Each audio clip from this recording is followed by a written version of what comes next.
What do you feel like in the film, as the director, had the most resonance for you while you were filming it, you personally?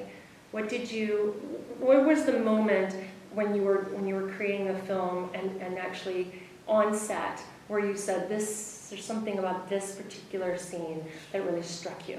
Yes, I think when you see the film, it's the final scene of the picture.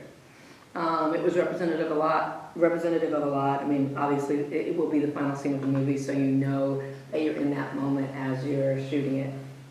It's a huge, huge speech for David, who's one of my dearest friends, my brother, and knowing what that moment is to stand in front of the Capitol of Alabama in the same place, very same place, at the same exact podium that we were able to find on set that Dr. King stood, and you see your friend delivering a speech and a performance that I believe will last a very long time.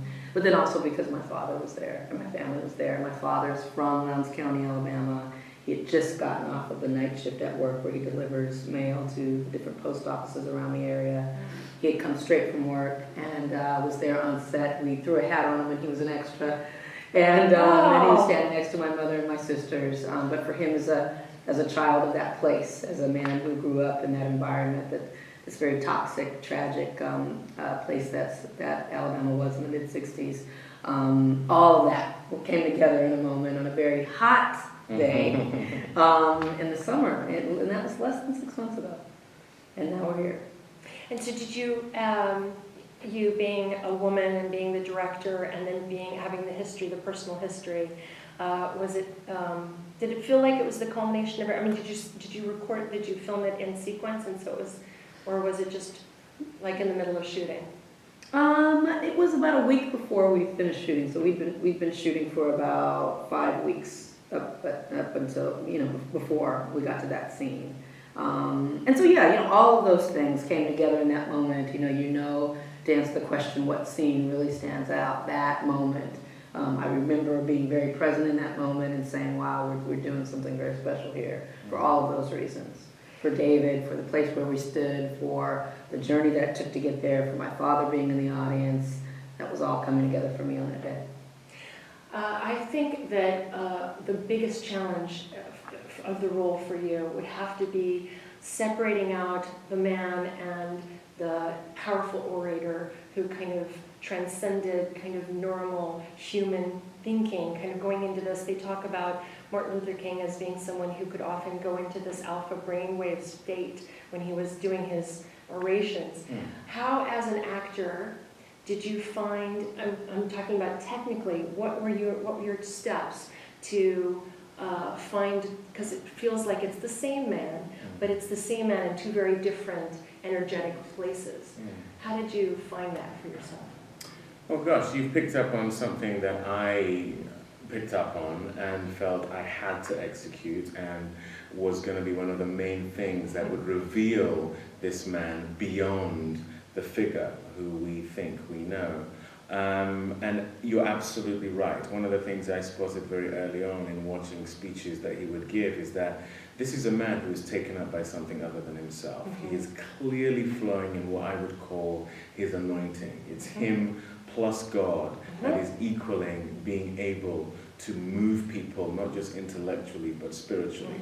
Now, that's a fairly... bring them with him. Right, exactly. And that's a fairly intimidating thing to see, because at the end of the day, it's metaphysical. It's something that transcends technique. Right. And so what I had to do is get all the technical sides right. How he spoke, how he moved, what he looked like. And then just hope and pray. And I really, really mean that. I just felt I had to open myself up to having the same spirit that moved through him prayerfully move through me, because I had never encountered something like that by way of a role before. But I am a man of faith, I am a Christian, and I do know what it feels like to have something other than myself operate through me. The thing I do know how to be is a frail human being who isn't always sure, who is riddled with at times insecurity and guilt and shame, and I know how to be a father. I'm a father to 4 children myself. I have a wife who I love dearly, and I'm not always the model At your of what. best. Yeah, I'm a human being, and so the combination of being able to be a human being, knowing what that is and what that feels like, and then thankfully for me, I've done Shakespeare, so I know what it is to give a speech to thousands of people, and for that to have an impact, and I know what it is, like I say, to flow in an anointing, and just hope that having felt picked divinely to do this, that would mean everything will come together underneath, I truly believe the person who was designed to make this film's gaze in the shape of Ava. It all fell that way, didn't it? Yeah, it really did, and as the person who was doing it, I know that to be true. So, we were just very blessed for all these elements to come together to exhibit what I think you saw. Everyone has their highest path that they can be walking and that we're always striving to do, to kind of rise up to. And it feels like, it sounds like to me, Martin Luther King was called to do what he was called to do. But as an actor, your highest path is to bring people with you to that place, which you guys totally did with Selma. And that's such a blessing to people who don't know that much about the story. Mm-hmm. There are a lot of people that do know the story. For me, one of the most moving moments, because I'm not from the United States, I'm from France, and so coming over here and learning the history of the United States, the 4 little girls, how did you come upon the idea of doing the way you did that moment in the movie is so beautiful and so perfect? Because I remember I'm watching it and I'm like, oh God, here it comes. And you did this perfect way of just like bringing us to the place of seeing the tragedy of it. What brought you, how'd you get that idea? I'm glad it worked for you. Well, you're speaking of the opening of the film where we actually put you into mid-60s Deep South. And how do you do that? You can tell a historical drama and keep everyone at a distance by staying very close to the history books. You can try to get in between the lines of the history books and really make people feel something. And so the whole idea was, how do we put you in this place so that you can experience the rest of the story from a very visceral, personal, intimate place. And I don't think there's anything that really rocked the people who were a part of the movement more than the bombing of the church in Birmingham, where 4 little girls lost their lives as they were in church, in their own sanctuary, in their own safe space. And so the idea of how do you do that, we applied this idea of slowing down the moment of most severe violence. We do it with the 4 little girls, we do it 3 other places in the film, to just really force you to really deconstruct these moments of violence, so it's not just physical, that it's emotional, that you allow it to get into your bloodstream and you just further sink into the story. Yeah, it totally works. Good.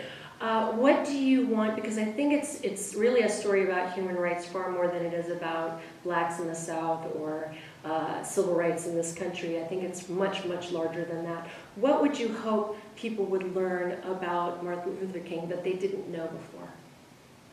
Well, I think, as you say, he was a citizen of the world. He was a black man, he was a preacher, he was a lot of things, but, especially towards the end of his life, he also was making that segue. He was transitioning into economic equality, not just for black people, but for poor whites, for indigenous people. And, I truly believe that's why he was cut down. Because when you're talking purely about race, when you're talking purely about clear injustices that thankfully humanity rallied around to, and that's what you see in Selma in terms of seeing that change come about, that's one thing. But when you start hitting people in their pocketbook, when you start talking about economic equality that bleeds through color lines, gender lines, then you get people nervous. Then you get people really, really nervous, because you are talking about humanity. You are talking about real change. For a nation that likes to think of itself as very egalitarian, very all-inclusive, that's the thing you don't want to touch. And so I think you see in Selma absolutely what you say there. You see the beginnings of that, and beautifully represented, I think, in our film by how white, black, you know, people of all faiths, of all genders, coming together for this inhumanity that was being meted out in the South. And he continued to evolve as a leader, and as did that movement. And we're in a moment in time now where we are part of that inheritance, and we need to continue to evolve with police brutality, with other, violence against women, against children, what's going on with the disproportionate amount of black men incarcerated. Mm-hmm. There are so many injustices that are human rights violations that, I think that he would have continued to evolve if he was still with us, and hopefully we see ourselves in him, and we can be him to the world, to this country in particular today. It's very timely. It's like the movie shows you how far we've come, and it's beautiful and inspiring and positive in that respect, but it's such perfect timing right now because it also reminds us how far we still have to come because of what's been happening lately.